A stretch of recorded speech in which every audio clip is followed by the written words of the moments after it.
Hello, welcome to Matthew Explores, and today we are off to Princes Park in Eastbourne, East Sussex. On we go. As we follow Bronte across the bridge, we arrive at our next historic location. Eastbourne's Princes Park, it isn't just a pretty patch of green, it's a storybook of seaside transformation, royal visits and a tramway that once zipped through the shingle. Let's explore the curious past of this coastal gem. Long before the swings and the swans, this land was part of the Crumbles, a vast stretch of shingle and marshland between Eastbourne and Pevensey. Maps from the 1800s, including this one from 1862, even mark the Crumbles pond, and this pond seen on the map is the same pond we see today in the park. The pond was there way before the park line. It's a watery remnant of the area's wild past. In 1845, the Crumbles area was divided between Lord Burlington, later the 7th Duke of Devonshire, and the Gilbert family, paving the way for Eastbourne's eastern expansion and eventually the birth of the park. And in 1907, Eastbourne's Borough Council leased the land from Davis Gilbert family, naming it Gilbert's Recreation Ground. Locals flocked here for fresh air and fun, and by 1922 the council bought the land outright. Much of the early work was done by unemployed labourers, evidence that even in tough times Eastbourne previously invested in joy for its population. On the 30th of June 1931, the Prince of Wales, later King Edward VIII,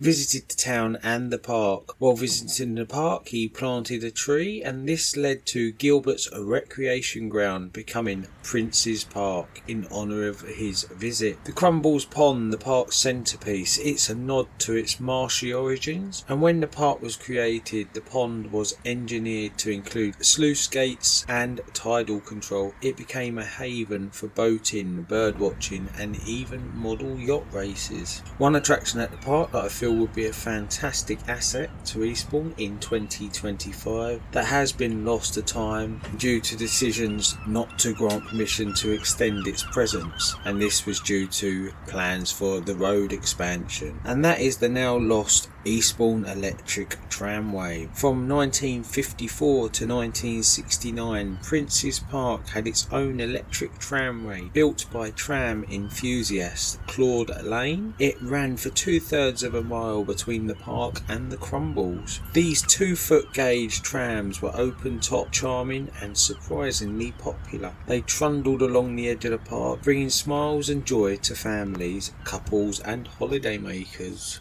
If you look close, you won't find the trams or the rails that they ran on, but there are still relics from the tram's presence. Running alongside the edge of the park, parallel to the road, is a line of poles seen here. They are not redundant lampposts, they are the support poles for the cables that powered the trams, seen in this footage as the trams run along behind the pitch and putt office. The trams have vanished from Eastbourne, but not from the UK. After their 1969 closure, they found a new home where they still preside today. Eastbourne's lost was Seaton in Devon's gain, as to this day they continue to bring joy on a daily basis to the people of Seaton. As we can see here, the circus is in town. From shingle to shows, Princes Park has evolved alongside Eastbourne. And that's all for Princes Park. And until next time, don't forget to like and subscribe, and bye for now.